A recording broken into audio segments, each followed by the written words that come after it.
안녕하세요, 용호입니다. 전일 미국 CPI 지수가 예상치를 상회하는 7.7% 나오면서 미국 증시는 환호를 외쳤습니다. 특히 그동안 굉장히 눌려있고 많이 하락했었던 기술주 빅테크들이 엄청나게 많이 올랐죠. 우리가 아는 기업들이 정말 많습니다. 한국 투자분들, 서학개미분들 굉장히 많이 투자하는 빅테크들. 한때는 팡이 굉장히 유행이지 않았습니까? 뭐 아마존, 테슬라, 애플, 메타, 엔비디아 할 거 없이 뭐 MS, 알파벳, 루시드, 뭐 넷플릭스 할 거 없이 모두가 미국을 대표하는 모든 기술주들이 폭등을 했습니다. 애플이 이렇게 9% 오르고 이런 거는 MS도 8% 오르고 이런 거를 이제 언제 봤는지 솔직히 기억도 안 날 정도로 말도 안 되는 폭등을 보였는데요. 근데 이제 그만큼 지금까지 워낙 많이 눌려 있었고 정말 장기간 눌려 있었고요. 그리고 CPI 지수가 예상치보다 훨씬 낮게 나오면서 이거 인플레이션 피크아웃 아닌가에 대한 확신, 금리 인상 속도 조금 더 늦춰지는 게 아닌가, 속도 조절에 대한 기대감 이런 것들이 계속 나오면서 미국 증시는 폭등이라고 표현하기도 부족할 정도로 굉장히 크게 상승을 했습니다. 한국의 빅테크 오늘 우리가 함께 알아봐야 될 것 같아요. 사실 이 한국의 빅테크들 많은 분들이 투자를 하셨을 거고 저도 사실 굉장히 긍정적으로 말씀을 드렸는데 우리가 다 같이 힘든 시간을 많이 보낸 것 같아요. 뭐 네이버 카카오가 잘못해서라 뭐 물론 카카오는 여러 가지 이슈가 있었지만은 뭐 이게 이것보다는 미국의 빅테크들을 비롯해서 전 세계 빅테크들이 같이 하락하다 보니까 어쩔 수 없이 우리나라를 대표하는 빅테크 기업도 하락할 수밖에 없었다라고 저는 생각이 듭니다. 자, 네이버 같은 경우는 현재 주가 수준이 푸시마크 인수 전 가격까지 회복을 했습니다. 당시에 주가가 하염없이 작년부터 내리 46만원 선부터 하락을 하다가 20만원도 깨지고 정말 위태위태했을 때 쐐기를 박는 이 폭락이 바로 푸시마크 인수하면서 야 이렇게 힘든 시기에 금리 인상하고 유동성이 점점 없어지고 말라가는데 현금을 잘 아껴둬야지 투자를 하느냐 적자 기업에 조단위 투자를 하느냐 이런 좀 이제 우려감에 만약 불장 같았으면 호재로 작용했을 이런 요소가 악재로 둔갑을 하면서 주가는 20만원대에서 15만원 선까지 한 방에 물렸고요. 그 뒤로 한 달 정도 횡보하면서 그나마 요즘에는 조금씩 우상향을 하는 이런 모습을 보여줬죠. 그러다가 이제 오늘 주가 상승이 나오면서 19만원 선까지 탈환을 했습니다. 이제 푸시마크 이전 가격으로 돌아왔다라고 보면 될 것 같고요. 앞으로가 이제 중요할 것 같습니다. 자, 일단은 우리가 오늘 확실하게 알았어요. 네이버든 카카오든 뭐 하이브든 NC소프트든 뭐 크래프톤이든 이런 우리나라를 대표하는 빅테크 기업들, 플랫폼 게임주들 이게 실적이 잘 나오고 어떠한 아니면은 개별 호재가 있고 악재가 있고 이런 것보다는 확연하게 나스닥 따라가는구나. 예. 특히 나스닥에서도 빅테크 따라가는구나. 예, 우리가 확연하게 느낄 수 있었던 모두가 알고 있었지만은 오늘 보시면요 시장에서 가장 많은 거래대금 거래량 유지하고 있는 게 삼성전자 다음으로 네이버 카카오입니다. 삼성전자야 워낙 압도적인 시총이기 때문에 거의 웬만하면은 항상 시가총액이 크기 때문에 거래대금이 많지만은 네이버 카카오 같은 경우는 굉장히 주가가 많이 하락한 다음에 이렇게까지 거래대금이 많이 나온 적이 거의 없어요. 즉 어쨌든 지금 파는 사람도 많고 사는 사람도 많고 손바뀜이 활발하게 이루어지면서 시장의 관심도를 온몸으로 받고 있다라고 생각을 하시면 될 것 같습니다. 이런 상황 속에서 우리가 네이버를 앞으로 좀 어떻게 봐야 할지 많은 분들이 고민을 하고 계실 것 같다라는 생각을 합니다. 네이버 카카오 같은 경우는요 상당히 제가 상당히 많이 다뤘었던 그런 종목입니다. 유튜브에서 보시면은 이게 제가 하루 이틀 전부터 얘기한 게 아니라 보시면은 우리가 방금 말했던 푸시마크 인수 소식 요때도 이제 제가 영상을 이제 분석을 하면서 계속해서 현재는 저평가다라는 것을 계속해서 이야기를 했습니다. 이게 벌써 영상들 보시면은 한 달 전이잖아요. 푸시마프 인수하면서 주가가 하락하는 요 전후입니다.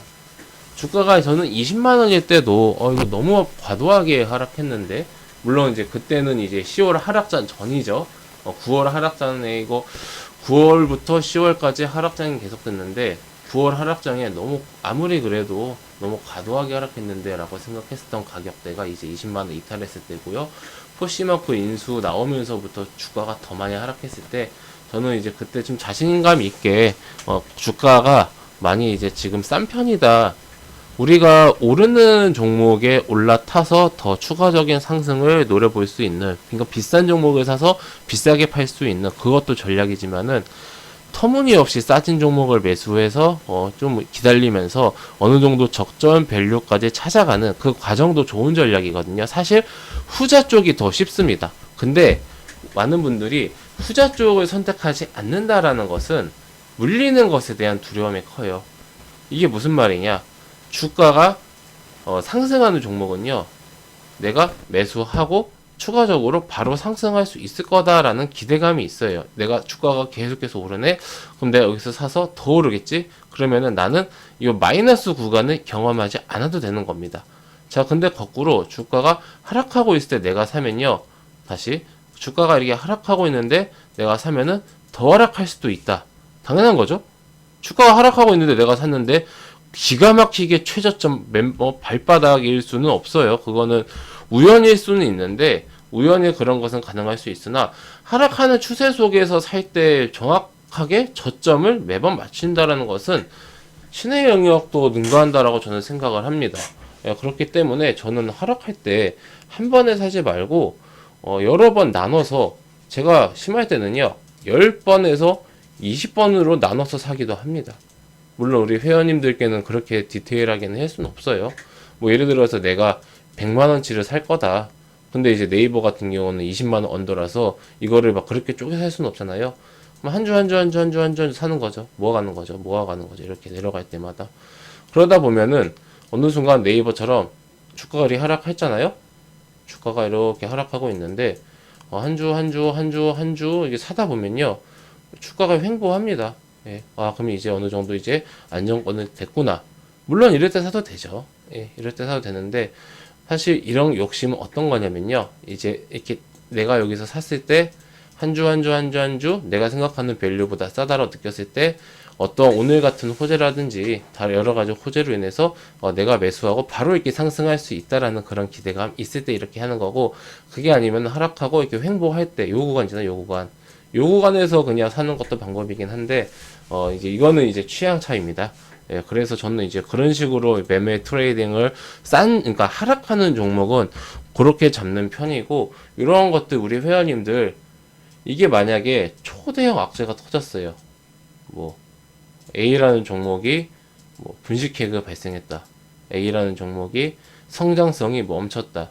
A라는 종목이 이 사업을 성공을 해야 다음 스텝으로 넘어갈 수 있는데 실패를 했다. 뭐 바이오 임상 실패 같은 그런 치명적인 일이 아니고, 네이버 같은 경우는 왜 하락했나요? 이 네이버가 뭐 잘못했나요? 첫 번째, 성장성이 뭐 조금 이제 떨어졌다라는 거죠. 뭐에 비해서? 과거에 비해서. 근데 이게 왜 지금 부각되느냐? 시장, 매크로가. 이러한 시장이 해석을 이렇게 하기 때문입니다. 해석이라는 것은 뭐냐? 우리 인간이 하는 거죠.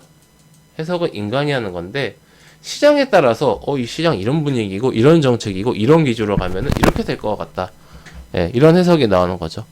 근데 보세요. 네이버가 오늘 좀 9% 올랐는데, 어제하고 오늘하고 네이버가 하는 사업이 뭔가 달라졌습니까? 네이버의 뭐 사업 방향성이 바뀐 게 없죠. 결국은 미국 CPI 지수가 예상보다 낮게 나오면서 나스닥 그리고 빅테크 기업들이 올랐고, 이로 인해서 한국의 빅테크인 네이버, 카카오가 주가가 올랐다. 이렇게 네이버는 가만히 있었어요. 외부 환경이 바뀐 겁니다. 그러니까 제가 말씀드린 거는 외부 환경으로 인해서 주가가 싸졌는데, 이게 기업이 물론 이제 그런 건 있어요. 사양 산업이 있어요. 사양 산업이. 이 산업은 계속해서 죽을 것이다. 그러면 그 기업이 아무리 잘해도 같이 떠밀려갈 수밖에 없죠. 근데 네이버 인터넷 플랫폼이 사양 산업입니까? 아니잖아요. 사양 산업이면 주가가 이렇게 미국 빅테크 CPI 지수 낮게 나왔다고 하루에 시가총액 수십조짜리 최상위 종목이 이렇게 오를 리가 없죠. 이렇게 생각한다라면은 우리가 이러한 전략을 미리미리 잘 생각을 해야 한다. 이 말씀을 꼭 드리고 싶습니다. 우리 회원님들, 그래서 네이버 같은 경우는 이제 주가가 올랐지만은 우선은 갭상승이 커요. 갭상승이 크기 때문에 만약에 미국에서 또 아니면 글로벌적으로 악재가 발생을 한다. 그러면 요 사이에 수급이 비어있기 때문에 갭을 채우는 하락세가 나올 수도 있지만은 근본적으로 방향성 자체는 현재 시장을 보면서 우리가 어느 정도 바닥은 다졌다. 우리가 무서워했던 건 네이버가 하염없이 제로까지 떨어지는 걸 무서워했던 거잖아요. 말도 안 되는 일이죠. 제로까지 주식은 제로까지 하락할 수는 없습니다. 이런 식으로 우리가 앞으로 다소 이제 긍정적인 조금 이제 뷰로 봐야겠지만은 이미 지금 보시면 저점 대비해서 주가가 꽤 올랐어요. 저점 대비 20% 넘게 올랐습니다. 누군가는 수익 실현을 할 수 있다라는 거죠. 단기로 보는 사람들은 이미 수익권이 크고 수익 실현을 할 수도 있기 때문에 현재 무조건적으로 네이버 좋다, 네이버 모으자 이거라기보다는 긍정적으로 보되 포지션을 지금은 이미 올랐다. 생각해보세요, 회원님들. 16만원, 17만원, 15만원대에 안 사고 왜 19만원에 삽니까? 그쵸? 회원님들. 네이버는 변한 게 없는데. 그러면 이제 만약에 그러면 안 되겠지만은 뭐 FOMC에서 금리 인상 뭐 갑자기 확 더 올려 1% 올려버리고 내년도에 12월 CPI 지수 확 떨어지고 이러면은 또 떨어질 거잖아요. 그럼 이제 그때 시장이 다시 이제 좋아질 것을 기대하면서 그때 이제 매수를 할 수 있는 거죠. 우리가 이거를 꼭 기억해야 됩니다. 기업은 가만히 있다.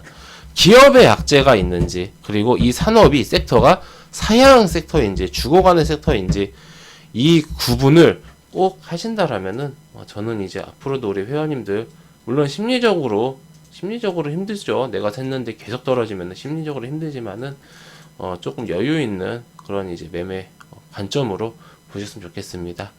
예, 감사합니다. 회원님들, 저는 무료 카톡방을 운영하고 있습니다. 저하고 빠른 소통 아니면은 좀 빠른 정보 얻고 싶다라고 하시는 분들은 해당 영상 아래에 있는 링크나 아니면 댓글에 달려있는 링크, 같은 링크니까요. 입장하셔서 앞으로 저와 함께 건전하고 건강한 주식 투자 계속해서 이어나가시기 바랍니다. 감사합니다.